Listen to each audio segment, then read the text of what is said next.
put a series of questions in here, and each one of these questions is an entire talk on its own, but I thought I would kind of head some of these off at the pass because they always come up. Who controls the metaverses?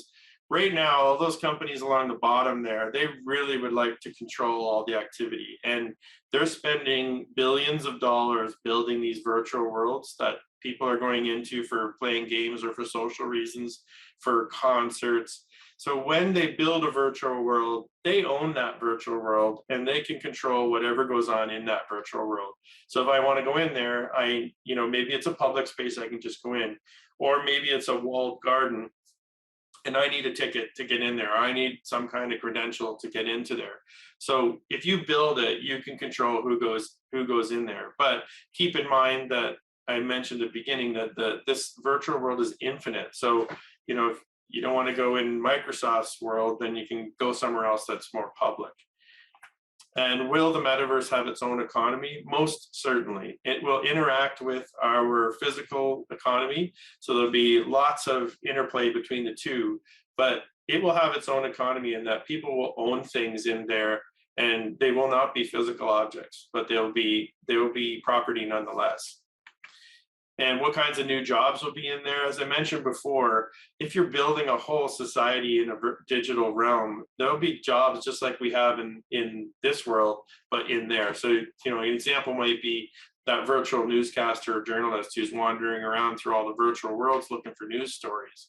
It might be a shopkeeper. So I might own a store in there and my avatar is in my digital store. Other avatars come in and do shopping and I interact with them. And, maybe I'm a virtual teacher. So I have my students come in and I teach them in a completely virtual environment and they're coming from everywhere in the world, anywhere in the world. How will identity and privacy work? At the conference, at the AW conference, this was an entire stream of talks because it's super important. When you have a virtual digital world, you put your avatar in there. Are we allowed to have just one avatar? So should it be me? Should it be a solid representation of myself and my personality and everything else about me in the physical world? Can I have more than one avatar? There was jokes around there saying, well, the virtual world means that we can all be superheroes. Right, I can have superpowers in there. I can fly, I can teleport, I can do all kinds of neat stuff. So why wouldn't I want my avatar to be able to do that? And then once I'm able to do those things, so is everybody else. That creates a kind of an interesting situation. But when you're in all these virtual worlds, especially if it's owned by one of these companies, every single move that you make in that digital space is recorded. Right, what you say, how you're interacting in there, who you're interacting with, what you're doing in there. That's all recorded. So that's a privacy issue. That's not been solved at the moment. And I've put up two things here, Virtual World Society and the XR Association. Both of these associations are very big on this identity and privacy and the safeness of what the metaverse will be like. And they want to develop it in the smartest way possible to keep it open and safe.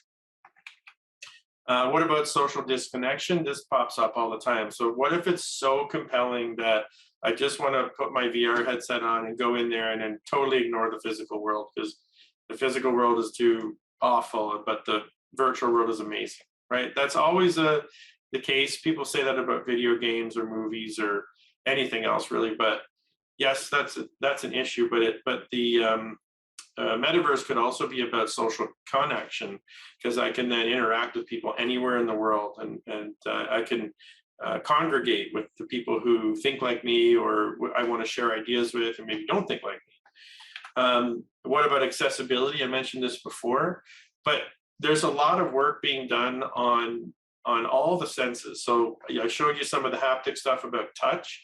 So if I was blind, I could go into the virtual world and kind of feel my way around like I might do in the physical world.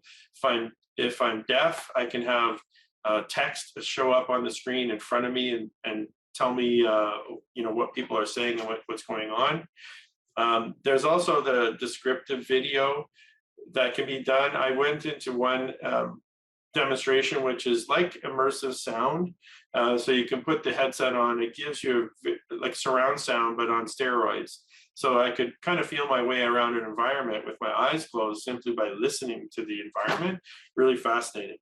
And the last one I put here is really related to education, and that is what is play to earn. There's an idea of gamifying education, and the metaverse provides a really neat way that this could happen.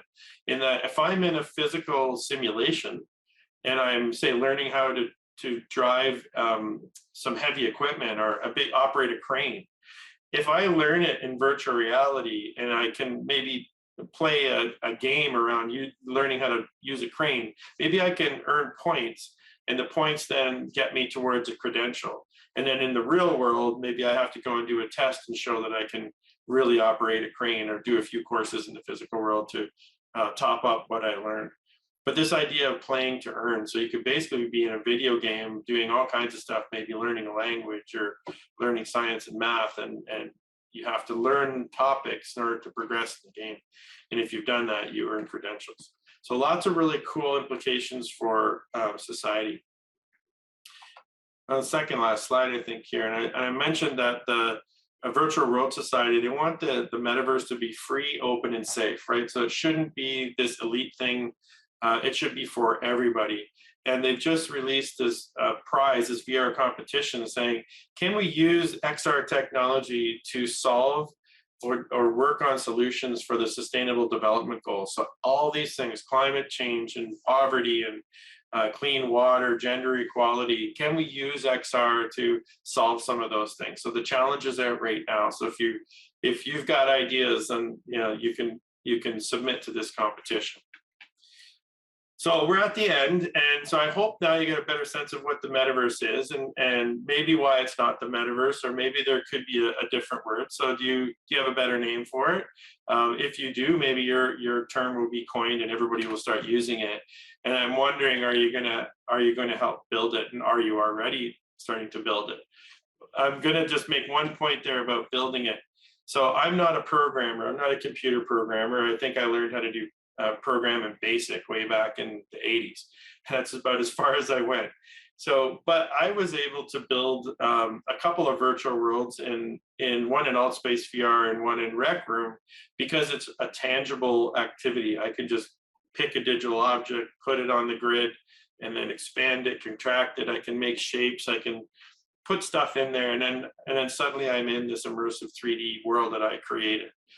So I feel like building the metaverse is going to be everybody's job, and a lot of people are going to do it. If you're a builder in the real world, you'll be very excited to try this kind of stuff in the virtual world. It's pretty cool. That brings me to the end, and I think we can kind of open it up for questions. I will stop sharing my screen. Question one, what is the first step to start a virtual classroom? There's several different virtual classroom platforms. Some are, and you'll have to do a little bit of research around it, but I can tell you about the ones that we know about right now. We utilize the iLearn platform, so Immersive Learning Research Network, which uses Verbella. And it's really suitable for the college environment because it creates a virtual college campus. And you can have people log in, you can run around the campus like you would on a normal campus. There are classrooms, conference halls, there's theaters in there. There's some, all the time there's different functionality. So there's web boards, so it's almost like you can do your PowerPoint in there. And there's games that you can play with your students. And students can log in from anywhere. And a good selling feature for it is it's not a system hog, right? So you can run it on a fairly light laptop. You don't need a powerful computer to do it. So there's probably like 10 or so, a dozen of them out there, and worth looking into and trying before you pick one. And it really matters what audience you're going to have. Another one that we use is Engage VR.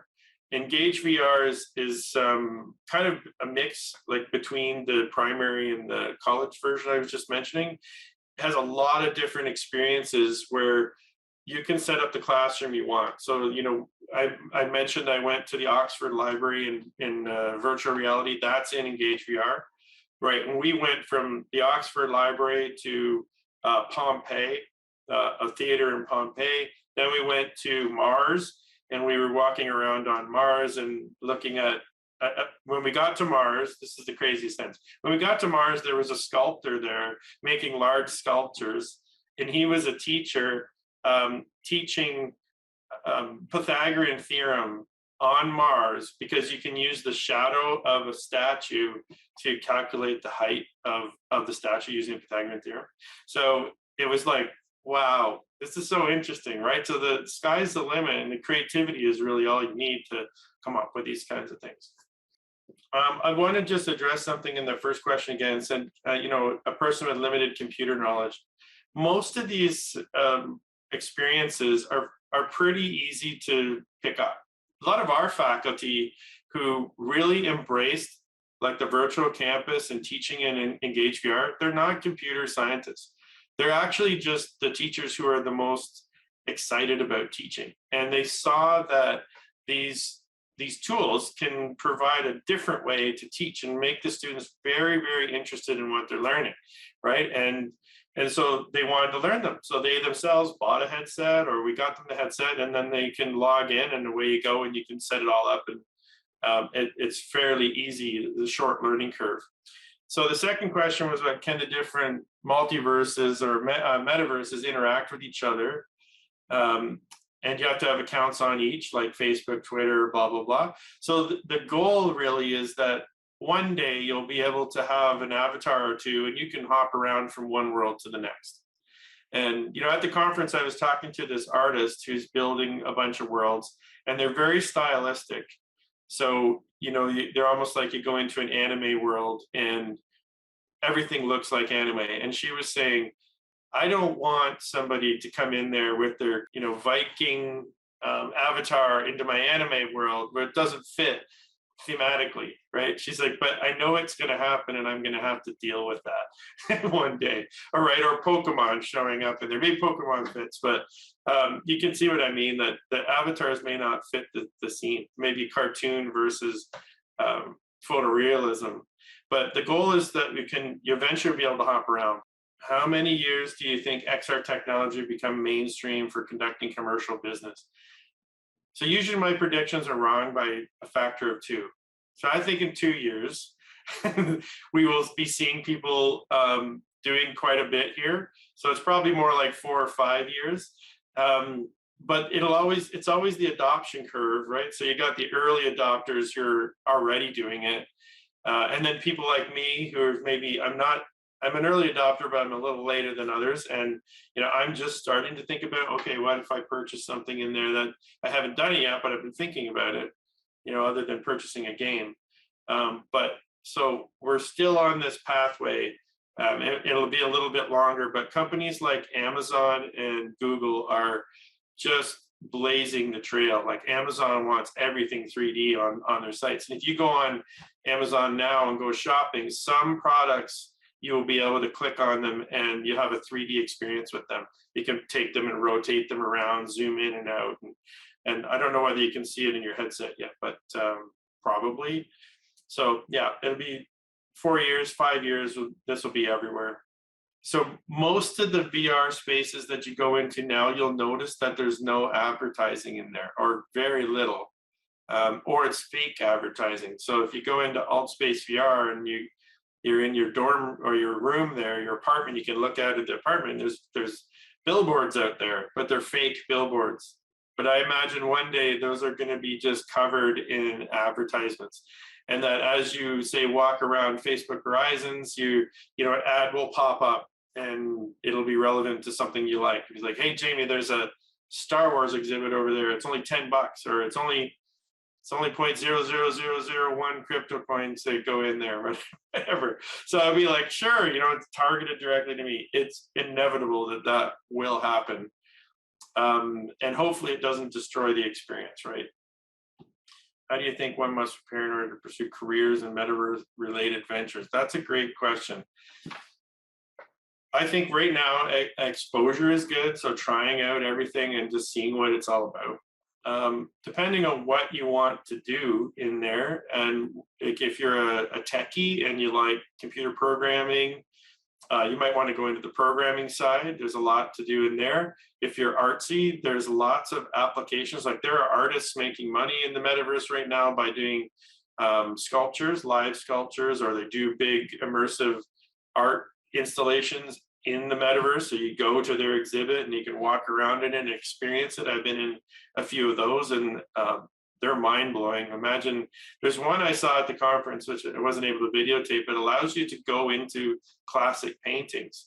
So imagine, everybody knows the Scream painting. Well, imagine you could go in that painting, walk around in there and see, go into a Van Gogh painting, go into an old master's painting and feel what it'd be like in there. And everything looks like the painting in front of you, but it's all just immersive digital tech.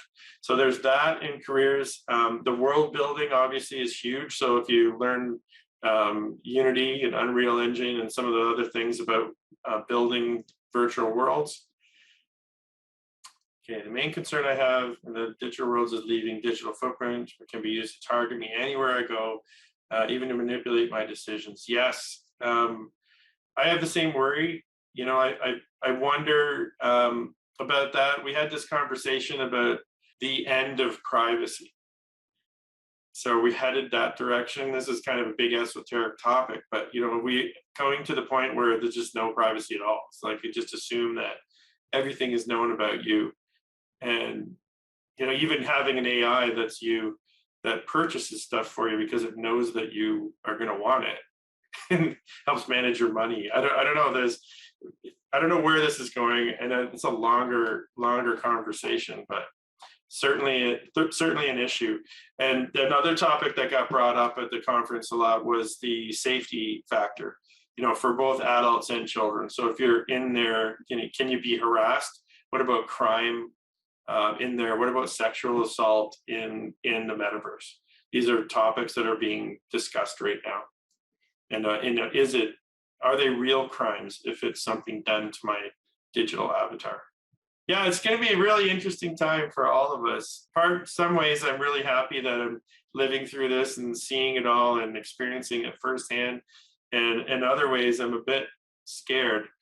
But I do like the fact that the Augmented World Society and the XR Association, all of those people who are part of those organizations were at this conference. There's a couple thousand of them there. And everybody's kind of on the same page that we want to build a metaverse that is safe and open and accessible to everybody and is not a negative thing on the human race, right? So if the builders of it are being very conscious of that, then maybe we do end up with that as a product, and maybe we can use this XR technology to help solve some of Earth's biggest problems.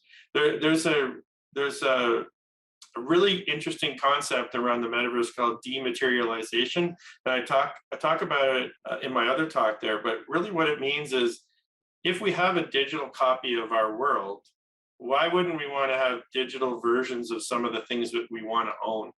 Right? So we no longer need to buy all these physical objects, which means we no longer need to manufacture them, which means we no longer need to use all the energy and tear up the earth to create, a fancy car or television set. We just need smaller devices that allow us to view or peer into this digital world where all those things are going to be in there, and then I own them in there.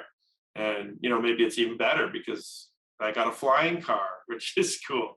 I don't know. So it's interesting that climate change in some way could be solved by the fact that we dematerialize the physical world around us. We need less stuff because we have it in a digital space.